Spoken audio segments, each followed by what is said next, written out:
دو تا دلیل داره که اسنپ بک تو این روزا خیلی بحثش داغ شده و تمام محافل دارن ازش صحبت میکنن. صحبت هامو با یه خاطره شروع میکنم. یه روزی داخل همین یلاقات استان مازندران کشاورز عزیزی خر و قاطرش رو بار زد که این خر و قاطرها دیگه مسیر رو بلد بودن، میرفتن سمت آغل یا منزل این فرد، بار رو یه نفر دیگه خالی میکرد. یکی از این خر و بارش میفته، دخترش از دور داد میزنه بابا بابا خره خالی دهنه، یعنی خر خالی دهنه، یعنی به زبان محلی گفت یعنی خره خالی داره میاد. بعد این پدر استرس گرفت، فکر کرد خلخالی داره میاد. آخه پر شالش قدیما یه خورده تریاک نگه داشته بود که دوپینگ انجام بده. بعد این بنده خدا سکته کرد، مرد.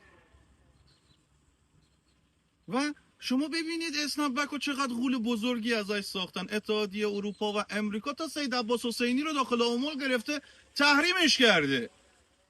اینجوری نیست که ما آزادانه روزانه 8 میلیون بشکه نفت بفروشیم، پولش هم نقد بیاد داخل تهران.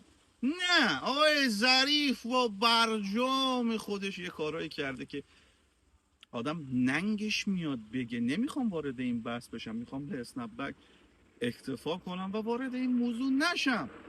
من واقعا از آقای عراقچی تشکر میکنم، در زمان درست رفت با آژانس نشست، رفت به تمام دنیا فهمون که آقا ما اهل گفتگوییم. شما گفتگو حالیتون نمیشه، وسط گفتگو به ما حمله کردید.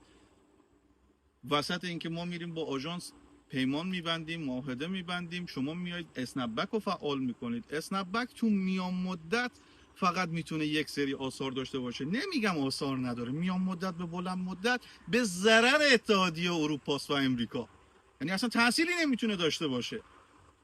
تو بچه تو 18 سالش شد گوشش گرفتی پرتش کردی بیرون، این دیگه کارتون خوابیشو کشیده، این دیگه دربدریشو کشیده، این بیپولیشو کشیده، بی خانمانیشو کشیده، این دیگه رو دو تا پاش وایساده.